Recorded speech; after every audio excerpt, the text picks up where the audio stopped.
말씀 호세아 8장 11절에서 14절의 말씀입니다.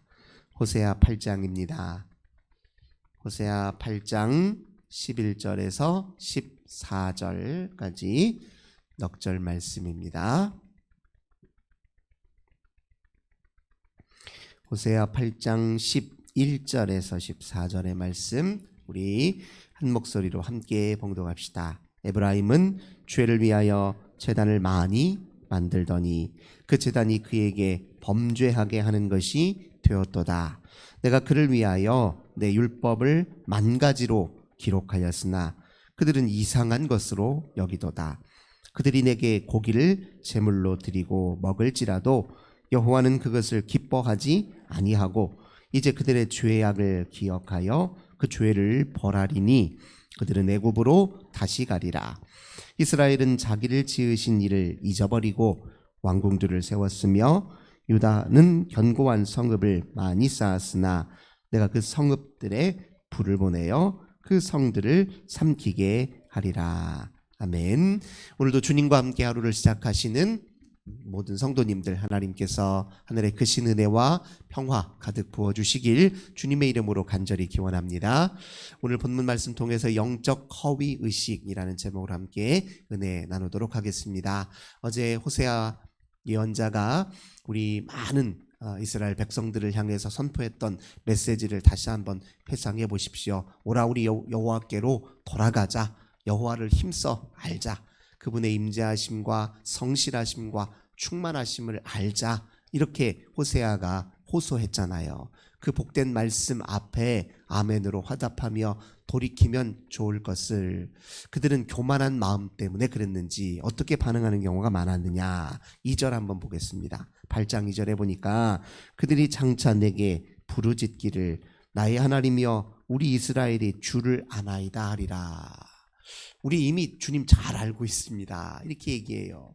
우리 주님 잊어버린 것 아닙니다. 우리도 우리 나름대로 열심히 신앙생활 합니다. 이렇게 얘기를 하는 거예요. 틀린 말은 아니에요. 당시 이스라엘 백성들이 우리 신앙생활 하고 있습니다. 이렇게 말하는 사람들이 많았어요.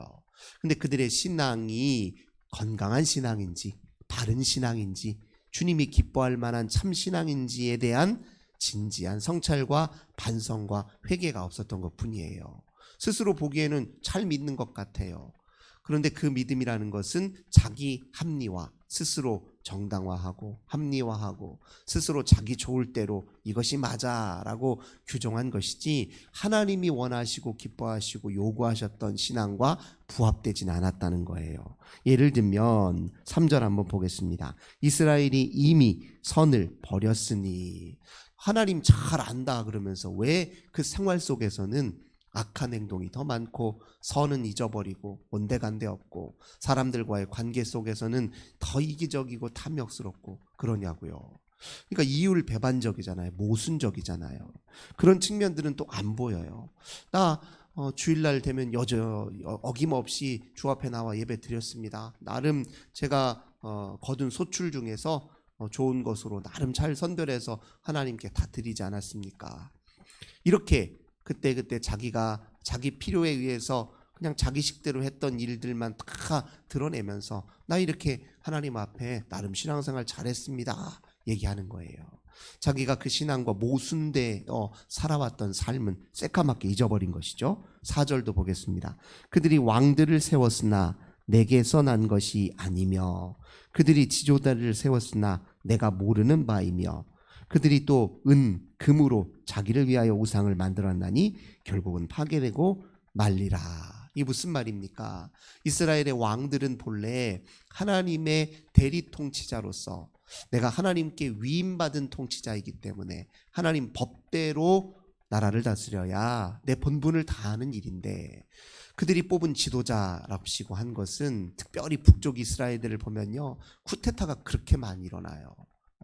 한 왕이 세워졌는데 그 밑에 수하들이 그 왕을 자기 왕을 죽이고 쿠데타를 일으켜서 자기가 왕위를 차지하고 그렇게 권력 다툼이 막 일어난단 말이에요. 그 하나님과 무관한 일이잖아요. 그렇게 뽑은 왕이 마치 하나님인 것인 양 떠받들고 그 지도자가 진짜 참 지도자인 양 떠받들고 그가 만든 법과 그가 하는 모든 폭정 앞에 그건 자기 이익만 꾀하기 위해서 야합하고 규합하는 그런 행태를 보이면서 어떻게 그게 하나님 신앙을 바르게 갖고 있느냐 이렇게 꼬집으신 거예요. 은과 금, 하나님이 주신 그 풍요와 하나님이 주신 그 물질로 한다는 일이 우상을 만들어서 자기 집에 두고 그렇게 혼합 종교적 행태를 보였던 것이 또 이스라엘이었거든요. 그러니까 너희들 잘 봐라. 나를 안다 그러더니 내 율법을 기억하고 있다 그러더니 정작 너희들의 생활은 이런 것 아니냐. 이렇게 하나님이 꼬집으신 겁니다. 근데 이런 것은 그래도 비교적 알아차리기가 쉬워요. 조금만 보면 그렇지 내가 이런 면이 있어서라고 금방 알아차리기 쉬운데 근데 매우 내가 하나님과 반하는 왜곡된 신앙생활을 하면서도 잘 알아차리지 못하는 교묘한 잘못과 죄악이 있는데 이제 그것을 우리는 이제 영적 허위 의식이다 이렇게 얘기할 수 있을 거예요. 그게 무엇인가? 11절 오늘 우리가 읽었던 본문을 다시 한번 보겠습니다. 에브라임은 죄를 위하여 제단을 많이 만들었더니 그 제단이 그에게 범죄하게 하는 것이 되었도다. 이게 무슨 말입니까? 하나님 앞에 제단을 쌓을 때는 내 죄를 속하기 위하여 정결케 위하여 그 죄로부터 자유롭기 위하여 제단을 쌓고 예배를 드리는 것이잖아요.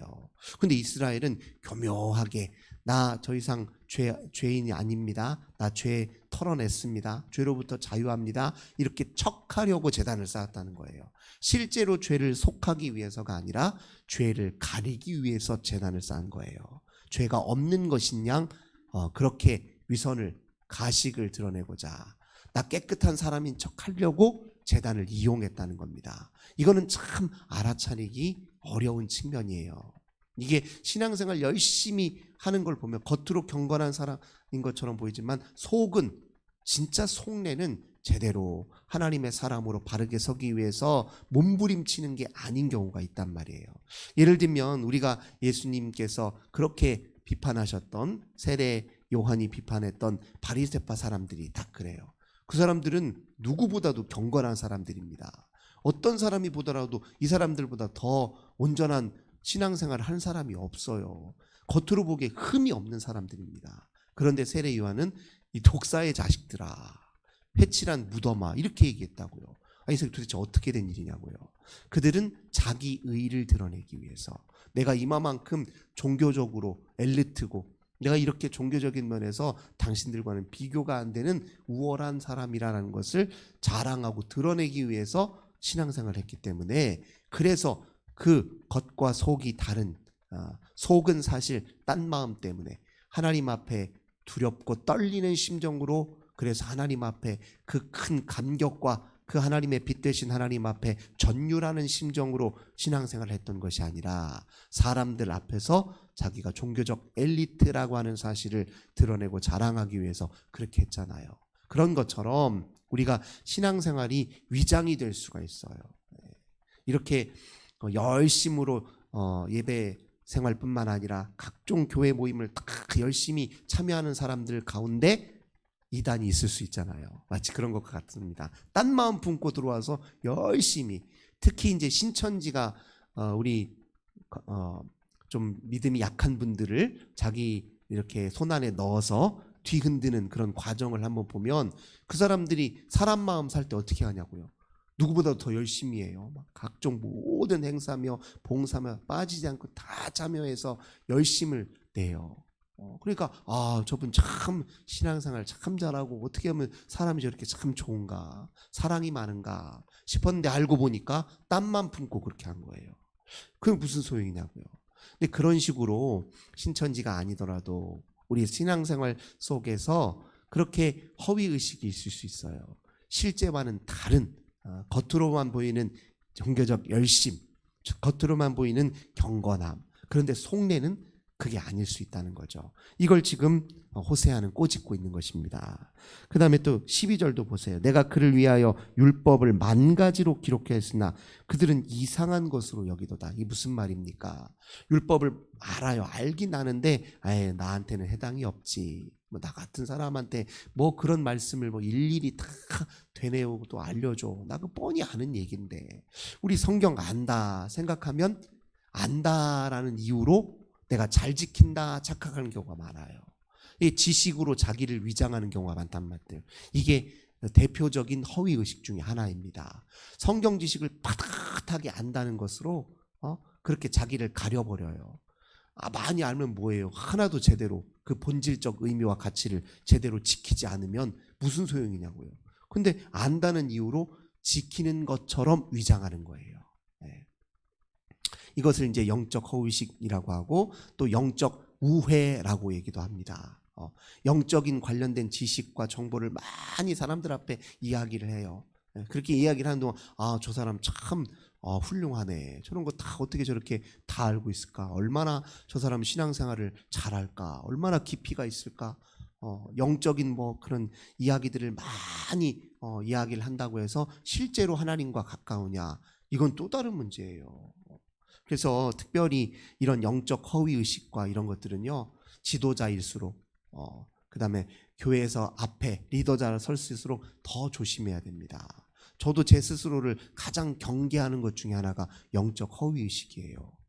목사라고 해서 다 진짜 하나님과 가깝느냐? 뒤집어 봐야 하는 거예요. 목사라고 해서 하나님과 진짜 가까운지는 뒤집어 봐야 한다고요.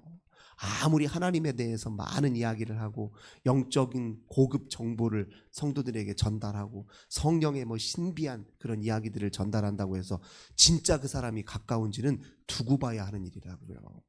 이단의 교주들도요, 처음에는 제 나름의 신비 체험이 엄청 많습니다. 이단 교주치고 신비 체험 없는 사람이 없어요. 별별 체험이 많고요. 할 얘기가 많은 사람들입니다. 그리고 들으면 귀가 솔깃하는 이야기들을 얼마 많이 하냐고요. 못 들어본 이야기, 저런 세계도 있구나 하는 이야기를 얼마나 많이 하고요. 근데 그들이 정말 하나님과 가깝습니까? 그 거짓 선지자라는 말이 왜 성경에서 이야기가 나와요? 왜 우리 예수님이 왜 거짓 그리스도, 거짓 선지자 이야기를 왜 경고하시고 왜 그들을 조심하라 이야기하냐고요. 그리스도다, 내가 재림 예수다, 내가 이 땅에 다시 온 예수다, 이렇게 속이는 사람들의 말에 왜 우리가 현혹되냐 말이죠. 다 거기에서 기원한다는 거예요. 뒤집어 봐야 알아요. 진짜 그가 하나님과 가까운 사람인지 아닌지. 그래서 우리가 앞서서 내가 앞서 나간다 싶을 때 그때 조심해야 된다는 거예요. 내가 지금 잘하고 있는 것 같아요. 많은 사람들이 다 칭찬해주고 막 잘하고 있다, 정말 대단하다 말하고 있을 때 그때 진짜 조심해야 돼요. 자기는 뻔히 알잖아요. 어떤 때는 자기가 모를 때도 있어요. 스스로 속는 거예요.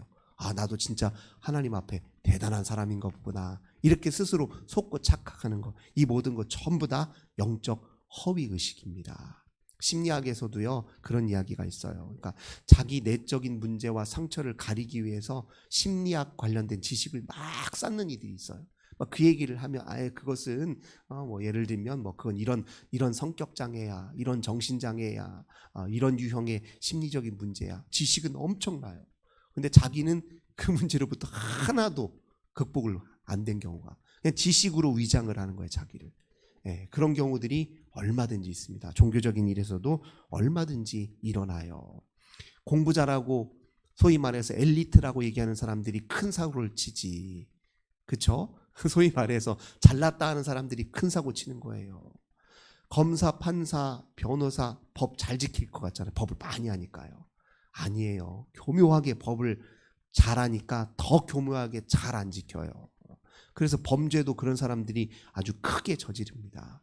자기들은 잘 지키는 것처럼, 하지만 실은 아닌 경우가 많다는 거죠.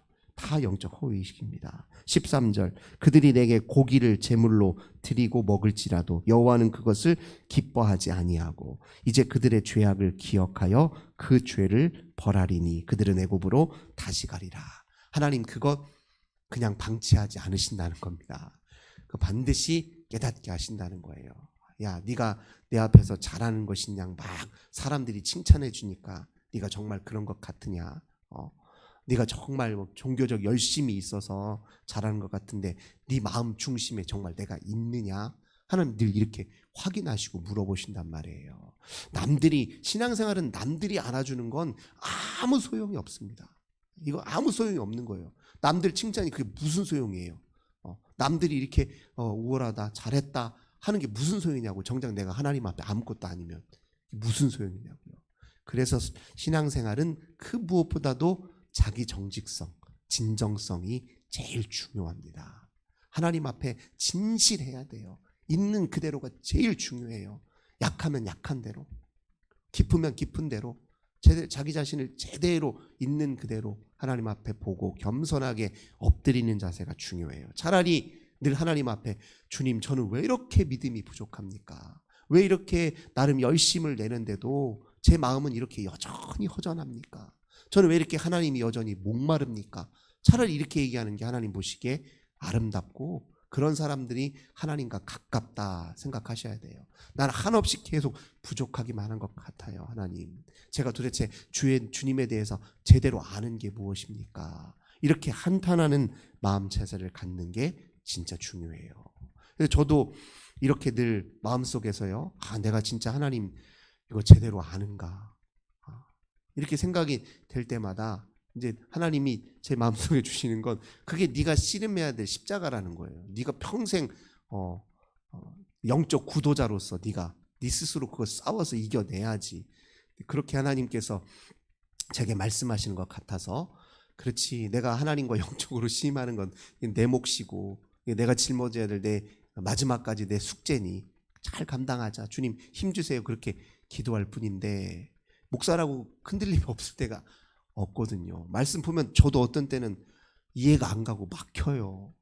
이거 어떻게 소화해서 말씀을 전해야 되나, 이거 말씀 내 도저히 이거 받아들여지지가 않는데 이 말씀이 이게 무슨 의미인가, 왜 없냐고요. 근데 어떻게 해요? 그게 제 십자가인데 그냥 부딪히고 이겨내기 위해서 그 씨름해야죠.